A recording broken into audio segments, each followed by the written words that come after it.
आखिर जाग गया चंद्रयान 3 का विक्रम लैंडर। प्रज्ञान रोवर ने चांद पर फिर से काम करना शुरू कर दिया है। सभी भारतीय 22 सितंबर के दिन का इंतजार कर रहे थे, जो कि बीत चुका है, और लोगों को चंद्रयान 3 के जागने की खबर नहीं मिली है। ऐसे में लोगों के मन में काफी ज्यादा सवाल उठने लगा है कि क्या चंद्रयान 3 का विक्रम लैंडर जाग उठा है, या फिर चांद पर पड़ रही कड़कती ठंड में नष्ट हो चुके हैं। इन सभी सवालों के सटीक जवाब जानने के लिए बने रहे वीडियो के अंत तक। आज के इस वीडियो में हम आपको सही और सटीक जानकारियां देने वाले हैं, क्योंकि चांद पर रात के समय का तापमान लगभग -250 डिग्री सेल्सियस के करीब पहुंच जाता है। ऐसे में विक्रम लैंडर का सरवाइव कर पाना पहले से ही बहुत मुश्किल माना जा रहा था। लेकिन फिर भी इसरो के वैज्ञानिकों ने बताया था कि अभी चंद्रयान 3 को सुला दिया गया है, और जैसे ही 22 सितंबर होगी, उस दिन चंद्रयान 3 के विक्रम को जगाने का प्रयास किया जाएगा। लेकिन जिस दिन का करोड़ भारतीय बेसब्री से इंतजार कर रहे थे, वह दिन बीत चुका है। इसरो के वैज्ञानिकों ने चंद्रयान 3 के विक्रम लैंडर को रेडियो सिग्नल भेजना शुरू कर दिया है। दोस्तों, करोड़ों भारतीय 22 सितंबर के दिन का बेसब्री से इंतजार कर रहे थे, क्योंकि 22 सितंबर भारतवासियों के लिए बहुत ही खास होने वाला था। वैज्ञानिकों ने 4 सितंबर के दिन प्रज्ञान रोवर और विक्रम लैंडर को स्लीप मोड में डाला था, और वैज्ञानिकों ने बताया कि अब चांद के दक्षिणी ध्रुव पर 14 दिनों तक रात रहेगी, इसलिए 22 सितंबर के दिन फिर से चंद्रयान के प्रज्ञान रोवर और विक्रम लैंडर को जगाया जाएगा। चंद्रयान 3 का प्रमुख मकसद चांद की सतह पर सॉफ्ट लैंडिंग करना था, और उसके बाद 14 दिनों तक चांद की सतह पर जानकारियां इकट्ठा करके वैज्ञानिकों तक भेजना था। लेकिन आपको बता दें कि चंद्रयान 3 के प्रज्ञान रोवर ने मात्र 10 दिनों तक ही चांद पर एक्सपेरिमेंट किया था, और विक्रम लैंडर ने लगभग 12 दिनों तक चांद की सतह पर एक जगह खड़े होकर चांद की धरती का तापमान, प्लाज्मा रेडिएशन और भूकंप के बारे में जानकारियां इकट्ठा करके वैज्ञानिकों तक भेजी थी। केवल 10 दिनों के एक्सपेरिमेंट में ही चांद पर ढेर सारे तत्वों की खोज कर ली थी, जिनमें ऑक्सीजन और सल्फर समेत कैल्शियम, आयरन, टाइटेनियम, मैंगनीज और सिलिकॉन जैसे अन्य तत्व मौजूद थे। प्रज्ञान रोवर ने चांद की सतह पर सल्फर की खोज की, और इसलिए चांद की सतह पर सल्फर की खोज करने वाला दुनिया का पहला देश बन गया।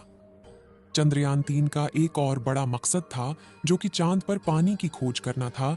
लेकिन जैसा कि आपको मालूम होगा कि चंद्रयान 3 के प्रज्ञान ने चांद की सतह पर पानी को नहीं ढूंढ पाया था, क्योंकि प्रज्ञान रोवर को लगभग 14 दिनों तक काम करना था, लेकिन इसमें केवल 10 दिनों तक ही काम किया, और इस समय यह विक्रम लैंडर से लगभग 105 मीटर की दूरी पर उपस्थित है। लेकिन इसे कम से कम 500 मीटर तक की दूरी पर जाकर रिसर्च करना था। इस समय हमारे चंद्रयान का विक्रम लैंडर और प्रज्ञान रोवर दक्षिणी ध्रुव पर मौजूद है। चांद की दक्षिणी ध्रुव पर 22 सितंबर के दिन सुबह होना शुरू हो गई थी, और इस समय चांद की दक्षिणी ध्रुव पर उजाला हो गया है, और चांद की किरण भी प्रज्ञान रोवर और विक्रम लैंडर के सोलर पैनल पर पड़ने लगी है। आप सोच रहे होंगे कि विक्रम लैंडर जाग चुका होगा, लेकिन आपको बता दे, ऐसा नहीं है। अभी भी चांद की धरती पर गहरी नींद में सो रहा है। इसका सबसे बड़ा कारण यह है कि इसरो के वैज्ञानिक 22 सितंबर के दिन चंद्रयान 3 के सिग्नल भेजने का इंतजार कर रहे थे। वैज्ञानिकों को इसका इंतजार था कि अगर विक्रम लैंडर चांद पर -250 डिग्री सेल्सियस की कड़ाके की ठंड से बचा होगा, तो वह हमारे पास खुद ही सिग्नल भेजेगा कि हम अभी भी सही सलामत बचे हुए हैं। लेकिन वैज्ञानिकों का 22 सितंबर का इंतजार भी खत्म हुआ, लेकिन विक्रम लैंडर ने कोई भी सिग्नल नहीं भेजा। आपको बता दें कि इसका मतलब यह नहीं है कि चंद्रयान 3 का विक्रम लैंडर कभी भी नहीं जागेगा।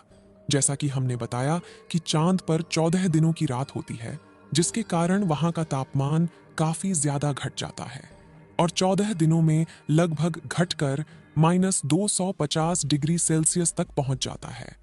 अगर इतने तापमान में किसी भी इलेक्ट्रॉनिक इंस्ट्रूमेंट को रख दिया जाए, तो उसका दोबारा से काम कर पाना नामुमकिन होता है। लेकिन वैज्ञानिकों को इसके बारे में पहले से पता था, इसलिए विक्रम लैंडर और प्रज्ञान रोवर की बैटरी और उसके इलेक्ट्रॉनिक इंस्ट्रूमेंट को काफी ज्यादा इंसुलेटर जैसे पदार्थ का इस्तेमाल करके बनाया था, जिससे कि चांद पर कड़ाके की ठंड में भी इनके इलेक्ट्रॉनिक इंस्ट्रूमेंट सही सलामत बने रहे और जैसे ही चांद पर सुबह हो दोबारा से काम कर सके। चांद पर 20 सितंबर के दिन सुबह हो गई थी और 22 सितंबर के दिन चांद थोड़ा थोड़ा धरती से दिखना भी शुरू हो गया था। वैज्ञानिक 22 सितंबर का इंतजार इसलिए कर रहे थे क्योंकि चांद धरती से दिखने लगे, जिससे कि चांद पर उपस्थित चंद्रयान-3 से आसानी से संपर्क किया जा सके। लेकिन आपको बता दें कि वैज्ञानिकों ने 22 सितंबर के दिन चंद्रयान-3 को सिग्नल नहीं भेजा। इसका सबसे बड़ा कारण यह है कि जब चांद की रात काफी ज्यादा ठंडी हो गई थी, तो विक्रम लैंडर के सारे इंस्ट्रूमेंट का तापमान काफी ज्यादा कम हो गया था, जिसका तापमान बढ़ने के लिए वैज्ञानिक इंतजार कर रहे थे। लेकिन इस समय विक्रम लैंडर और प्रज्ञान रोवर का टेम्परेचर सामान्य हो चुका है और वैज्ञानिकों का चंद्रयान-3 के विक्रम लैंडर से संपर्क करने का प्रयास जारी है। 22 सितंबर की रात को ही वैज्ञानिकों ने चंद्रयान-3 के विक्रम लैंडर से संपर्क करने का प्रयास करना शुरू कर दिया था और उन्होंने ट्विटर पर पोस्ट के माध्यम से जानकारी देते हुए बताया कि अब हम विक्रम लैंडर से संपर्क करने का प्रयास कर रहे हैं। हैरानी की बात यह है कि अभी तक विक्रम लैंडर की ओर से कोई भी सिग्नल प्राप्त नहीं हुआ है। वैज्ञानिक विक्रम लैंडर से संपर्क करने के लिए सबसे पहले चांद की ऑर्बिट में घूम रहे चंद्रयान-2 के ऑर्बिटर को सिग्नल भेजते हैं। उसके बाद चंद्रयान-2 का ऑर्बिटर सिग्नल को रिसीव करके चंद्रयान-3 के विक्रम लैंडर के पास भेजता है।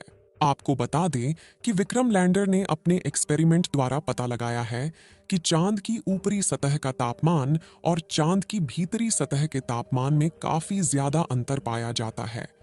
जब चंद्रयान-3 का विक्रम लैंडर और प्रज्ञान रोवर चांद पर रिसर्च कर रहे थे, तो उस समय चांद का तापमान 20 डिग्री से 35 डिग्री सेल्सियस के बीच था। चंद्रयान-3 के फिर से जागने के लिए आपकी काफी ज्यादा दुआओं की जरूरत है, क्योंकि इस समय वैज्ञानिक संपर्क करने का काफी ज्यादा प्रयास कर रहे हैं, लेकिन अभी भी चंद्रयान-3 से संपर्क नहीं हो पा रहा है। ऐसे में वैज्ञानिकों में डर और चिंता का माहौल छाया हुआ है कि क्या चंद्रयान-3 जागेगा या फिर नहीं। वैज्ञानिकों ने बताया कि अगर चंद्रयान-3 नहीं जागता है, तो उसका विक्रम लैंडर और प्रज्ञान रोवर राजदूत बनकर हमेशा के लिए खड़े रहेंगे और भारत का झंडा लहराते रहेंगे। फिलहाल अभी भी वैज्ञानिकों के द्वारा प्रयास किया जा रहा है। हो सकता है कि विक्रम लैंडर का तापमान जैसे जैसे और बढ़े, उसके सारे इंस्ट्रूमेंट काम करने लगे।